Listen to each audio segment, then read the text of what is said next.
Blessings to you, people of God. You have a pulse, so you have a purpose. When I was in school, I was a crammer.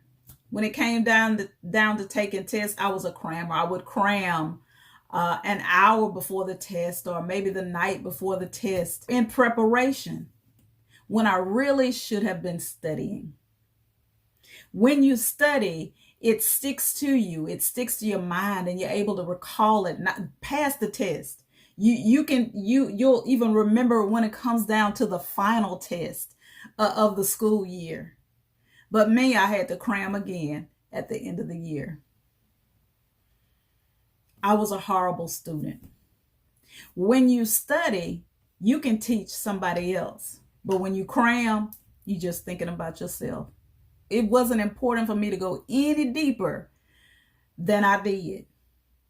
When you cram, you're just trying to get by. You're not worried about anything else but passing the test.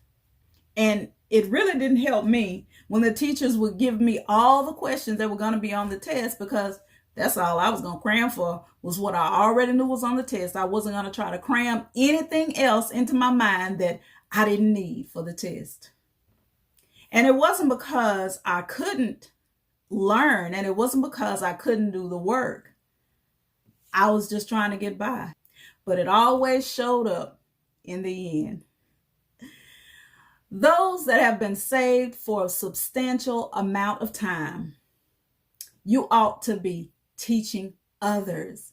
There is a study time, there is a teaching time, there is a testing time. We have all of those. When you study, you can teach somebody else. People ought to be learning by the way you live your life, by the decisions that you make. And even when you go through trials, you're teaching people how to go through trials. But many, they only cram for the test. They know the right things to say. But when you study, you know the right thing to do. You prepare before the test even comes. You already got what you need, and you already know how to get by because you studied for the test. In Hebrews 5:11, it says, of whom we have many things to say, and hard to be uttered, seeing ye are dull of hearing. In your homework, in your study time, when you're preparing, when you're learning, you ought to have ears to hear.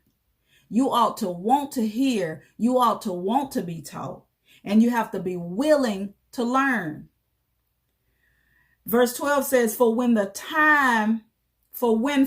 time ye ought to be teachers, ye have need that one teach you again, which be the first principles of the oracles of God, and are become such as have need of milk and not of strong meat. Strong meat will choke a baby every time, unless you take it and you put it in your mouth and you chew it up for them. Some people look like they can handle strong meat, but they really haven't gotten past milk. When you try to correct them, when you try to tell them the right thing to do in love, and they bite you back, that means they're still on milk. They have need of being taught, but they're dull of hearing. They don't want to hear. They think they know everything. And really, when somebody thinks they know everything, they have a closed mind. They're not letting anything in. You have need of being taught. When it's really time, you should have advanced to being a teacher. Take your milk and grow. Accept help and be willing to learn. Blessings to you, people of God.